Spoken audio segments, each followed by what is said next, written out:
Yo quiero hablarte de la voluntad permisiva de Dios, pero también quiero hablarte de la voluntad perfecta de Dios. Y es que la voluntad permisiva de Dios es eso que Dios permite que acontezca. Sin embargo, no es lo que Él quiere y lo que Él anhela. La voluntad permisiva es cuando nosotros tomamos decisiones sin tomar en cuenta los anhelos de Dios. Y no significa que Dios va a dejar de caminar con nosotros, pero tampoco significa que Él nos va a eximir de las consecuencias que traerán estas decisiones. La voluntad perfecta de Dios es lo que Él anhela para nosotros. La voluntad perfecta de Dios es lo que Él quiere que acontezca en nuestra vida. Y tú y yo hoy tenemos que tomar una decisión.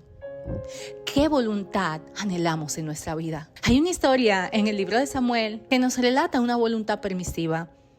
Dice que los ancianos de Israel fueron y se reunieron con Samuel, porque en aquellos tiempos los hijos de Samuel eran los que eran jueces, pero ellos se habían desviado y no andaban en los caminos en los que anduvo Samuel. Ya Samuel era un hombre anciano, así que esto ante los ojos de Samuel fue desagradable. Pero Samuel oró al Señor y Dios le dijo estas palabras a Samuel. Le dijo: escucha la voz del pueblo y todo lo que ellos te digan, pues ellos no te han desechado a ti, ellos me están desechando a mí. Dios le dijo: ahora pues oye su voz, sin embargo les advertirás y les harás saber el proceder del rey que reinará sobre ellos. Y si tú has leído esta historia, este rey fue Saúl. Y tú y yo sabemos que Saúl terminó desobedeciendo a Dios. Saúl terminó siendo desechado por Dios. Y esto trajo consecuencias al pueblo de Israel. Yo llevo mucho tiempo orando por la voluntad perfecta de Dios para mi vida. Yo le he dicho al Señor: sabes, yo no quiero dos voluntades. Yo quiero solamente una voluntad en mi vida. Y yo quiero tu perfecta voluntad. Porque muchas veces tú y yo nos dejamos llevar porque tenemos fe. Vamos a tomar decisiones porque el que pone su fe por obra verá la mano de Dios. Sin embargo, no vamos y consultamos con Dios, no vamos y le decimos: Padre, muéstranos el camino, dirígenos con tu Santo Espíritu, ayúdanos a tomar las decisiones correctas. Y así como el pueblo de Israel tuvo consecuencias por la decisión que ellos tomaron, porque a fin de cuentas cuando tú lees era Dios quien quería reinar sobre ellos. ¿Quién mejor que Él? Pero ellos querían tener el rey como las demás naciones tenían. Al final, esa voluntad permisiva trajo consecuencias. Y lo mismo pasa en nuestras vidas. Cuando tú y yo tomamos decisiones, no importa cuáles sean las consecuencias, sean buenas o malas, Dios no nos va a eximir de eso. Y muchas veces tú y yo tememos, eso es lo que sucede, porque no tenemos una fe completa en Dios, sino que estamos creyendo a medias, ¿sabes? Y tú me dirás: ¿pero cómo así? Claro.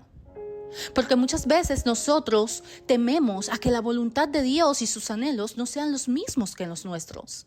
Y cuando no sabemos cuáles son los anhelos de Dios y no sabemos si Él está de acuerdo con nuestros anhelos, entra un poco de temor ahí. Y entonces no oramos según la voluntad de Dios, comenzamos a declarar, a decretar. Y tú y yo tenemos que entender que Dios nos ha dado una autoridad, pero que esa autoridad no va a quitar su voluntad. Simplemente que Dios nos da una voluntad permisiva. Así que esta palabra de hoy es para que tú y yo pensemos y analicemos en esto. Muchas veces tomamos y decimos el versículo donde dice que Dios nos concederá los anhelos del corazón. Pero olvidamos que antes de eso dice que nos tenemos que deleitar en Él. Y para tú y yo realmente deleitarnos en la presencia de Dios, tenemos que anhelar su perfecta voluntad. Porque solo ahí, cuando tú y yo anhelamos la perfecta voluntad de Dios, nos estamos deleitando en Él. Porque confiamos que sus planes son de bienestar. Porque confiamos que su voluntad es agradable y es perfecta para nuestra vida. Porque confiamos en que todo obrará para nuestro bien. Porque le amamos. Y es entonces cuando Dios cumple los anhelos del corazón, porque tú y yo amamos y anhelamos su voluntad, anhelamos sus sueños. Anhelamos sus deseos para nuestra vida. Yo no sé para quién es esta palabra hoy, pero yo solo quiero una voluntad en mi vida, y esa es la voluntad de Dios, su perfecta voluntad, porque yo sé que todo obrará para mi bien, porque le amo Y sé que antes de yo amarlo, Él me amó primero. Y yo sé que si hasta hoy yo he visto su mano y he permanecido de pie, que si hasta hoy Él no me ha desamparado y su mano me ha sustentado y me ha sostenido, cuánto más yo anhelando su voluntad antes que la mía. Cuánto más. Piensa en esto. ¿Quién te habla? Es Jennifer Gracia y este podcast se llama Firmes en la Fe.